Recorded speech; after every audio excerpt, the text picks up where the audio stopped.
Picture this. You wake up and it is negative 30 degrees outside. Not the kind of cold where you layer up, scrape your windshield, and complain about it on the way to a heated car. The kind of cold where exposed skin begins to sustain frostbite damage within minutes. The kind of cold where the moisture in your breath freezes before it fully leaves your mouth. The kind of cold where any gap in your clothing, any patch of exposed skin at your wrist, your neck, your ankles becomes a liability that your body will begin paying for immediately and in full. You have no central heating, no insulated walls, no synthetic thermal underlayer from a sports brand, no hot coffee waiting in a machine on the counter. What you have is a fire that needs to be kept alive through the night, a shelter made from materials you gathered and constructed yourself, clothing you produced by hand from animal skins using tools you also made by hand, and somewhere between 20 and 40 other people who are depending on the same set of solutions working correctly, every single day for the entire duration of a winter that will last 6 months. Oh, and outside your shelter, in the dark, there are cave lions, cave hyenas, woolly rhinoceroses, a landscape that is simultaneously beautiful and completely indifferent to whether you live or die. This is not a survival challenge. This is not a reality television competition with a prize at the end. This is Tuesday in the Ice Age, and the ancient humans living through it were not special in the sense of being superhuman. They were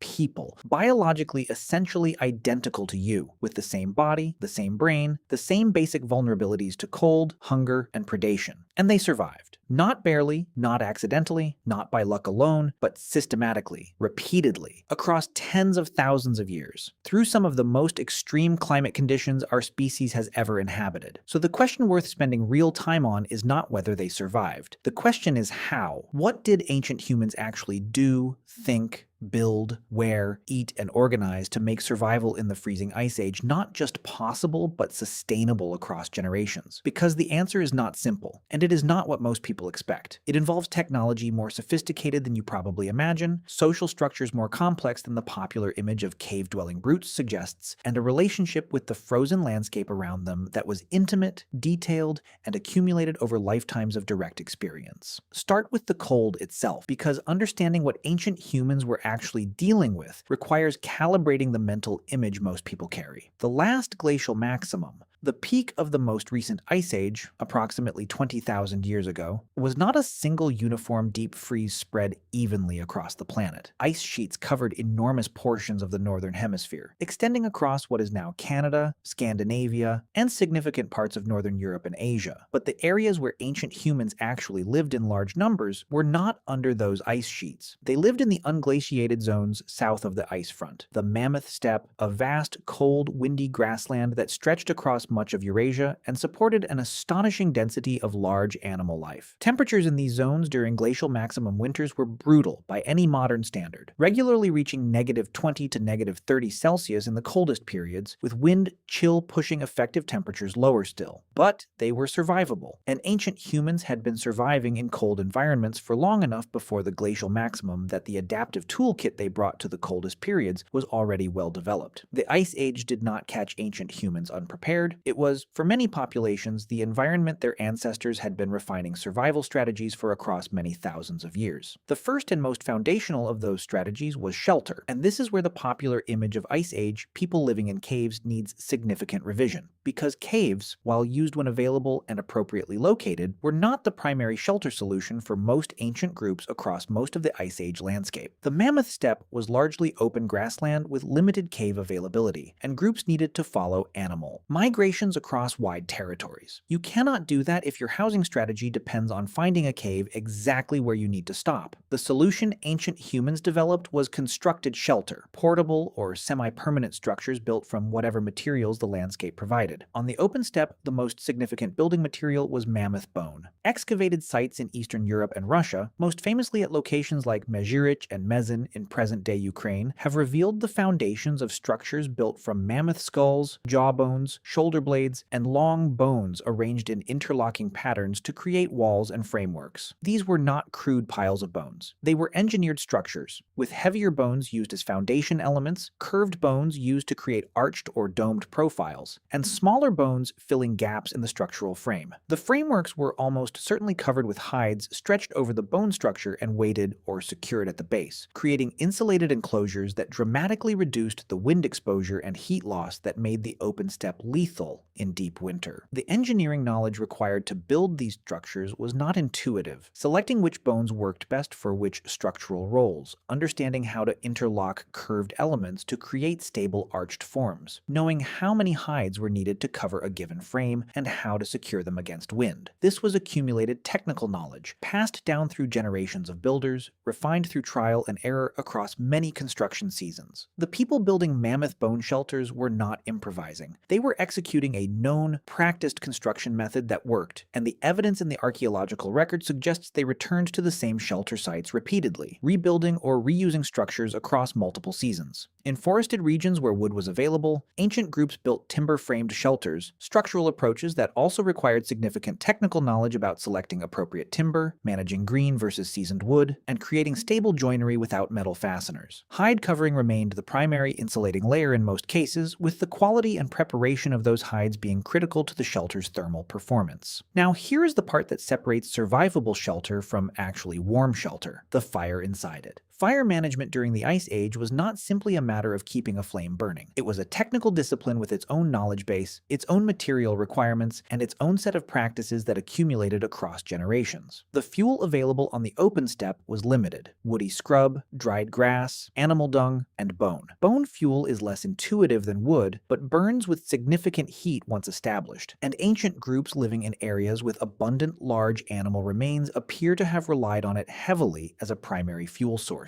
Fat, rendered from animal carcasses and stored for multiple purposes, also burned effectively and provided concentrated heat output. Managing a fire in an enclosed hide shelter required balancing heat output against ventilation. Too much fire in a poorly ventilated space fills the interior with smoke and carbon monoxide. Too little fire, and the thermal advantage of the shelter collapses. Ancient builders appear to have understood this balance, positioning hearths relative to shelter openings and using structural features to create airflow that managed smoke without losing too much heat. This is not an obvious engineering solution. It is the product of learning, sometimes through painful and dangerous experience, what configurations worked and which ones did not. Beyond the structural and fire management dimensions of shelter, the thermal performance of ancient dwellings depended significantly on social density. 20 people sleeping in a mammoth bone and hide structure generate a substantial amount of body heat. That collective warmth was not incidental to the shelter's function. It was a core part of its thermal design. Ancient groups clustered together in winter not only for social and safety reasons, but because the combined metabolic heat of multiple bodies in an insulated space made a genuine and measurable difference to the interior temperature. The social structure of ancient winter camps was, in a very real sense, a heating system. Clothing deserves extended attention because it was,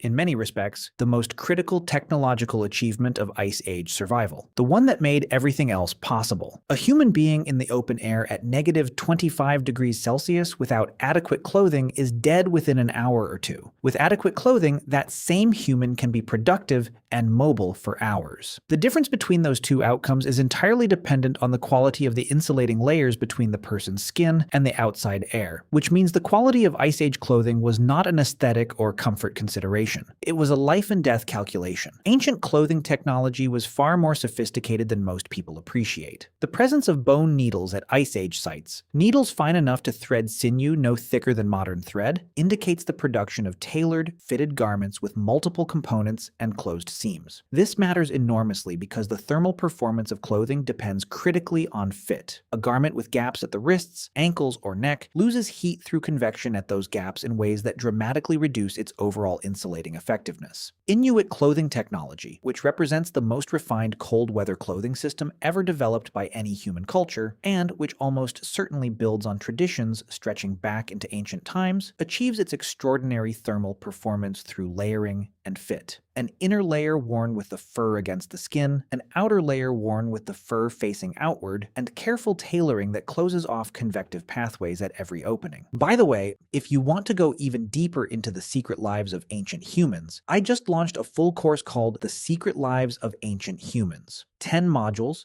3+ hours of content, covering everything we never talk about on YouTube. What they feared, how they communicated, what hunted them, and much more. Plus an exclusive PDF guide included. Link in the description. See you inside. Ancient Ice Age groups appear to have operated with similar principles. The bone needles and awls found at sites across the Ice Age world indicate clothing construction that required precise piercing and stitching of hides, work that could not be accomplished with cruder tools and that produced garments with genuinely closed seams. The range of animal skins available to Ice Age people provided a spectrum of insulating properties: mammoth wool, horsehide, reindeer fur, Arctic fox, wolf, each with different thermal characteristics suited to different garment layers and different conditions. Hide preparation was a labor-intensive and technically demanding process that consumed enormous amounts of time, primarily performed by ancient women. A fresh animal hide is useless as clothing material. It is heavy, stiff, and will harden into an inflexible board as it dries. Converting it into supple, functional leather, or fur, required scraping away fat and tissue from the inner surface with stone or bone scrapers, stretching the hide repeatedly while wet, working it physically through extended cycles of pulling, folding, and kneading to break down the fiber structure, and treating it with materials like animal brain, which contains oils and enzymes that lubricate and soften the fibers to prevent stiffening. A single large hide processed to high quality required many hours of sustained physical effort. A complete winter wardrobe for one person required many hides. The implication of this is significant. Ancient women who produced clothing were not engaged in supplementary or secondary survival work. They were manufacturing the primary technology that kept people alive in the cold. Without their technical expertise and sustained labor, no amount of hunting skill or shelter construction knowledge would have been sufficient. Ice Age survival was a collective technological project, and clothing production was one of its most critical and demanding components. Food, in the context of Ice Age survival, operated on a fundamentally different logic than most modern people apply to eating. In extreme cold, the human body's caloric requirements escalate dramatically. Simply maintaining core body temperature in very cold conditions requires significant metabolic energy even at rest, and active people working outdoors in Ice Age winter conditions needed caloric intakes that would be considered extreme by modern sedentary standards. Fat, specifically, was the most valuable food category available, providing more than twice the caloric density of protein or carbohydrate per gram, and being preferentially used by the body for thermogenesis, the metabolic production of heat. Ancient hunters understood fat value in ways that are reflected directly in the archaeological evidence. Bone marrow extraction, accessing the fat-rich marrow inside large animal bones by cracking them with stone hammers, appears consistently at Ice Age sites, with the pattern of breakage clearly indicating deliberate extraction rather than incidental damage. The marrow of large Ice Age animals was extraordinarily rich in fat and calories. Skull cracking to access brain material, also high in fat, appears at some sites as well. Ancient hunters targeting large animals on the mammoth steppe were not simply pursuing protein. They were pursuing fat, and the selection of which body parts to prioritize in processing reflected a detailed understanding of fat distribution in different animal species. Storage was equally critical as acquisition. A successful large kill in autumn, a mammoth, a horse, multiple bison, provided more meat than a group could consume immediately, and that surplus needed to be preserved for the winter months when hunting was difficult and prey scarce. The Ice Age environment itself provided one preservation method: frozen ground, and cold temperatures preserved meat cached in pits or stored in cold locations for extended periods. Dried meat, strips of flesh hung in wind to lose moisture, provided another preserved form that was portable and storable. Rendered fat stored in bladders, stomachs, or hide containers remained stable in cold conditions and provided concentrated caloric reserves for the difficult months. Planning the annual resource calendar, knowing when to hunt which species, how much to store, where to cache reserves, and how to distribute stored food across the winter months required the kind of ecological knowledge and forward planning that accumulated over generations. A group that ate through its winter stores too quickly in early winter faced starvation in the months before spring prey became available again. Managing that resource curve correctly across multiple households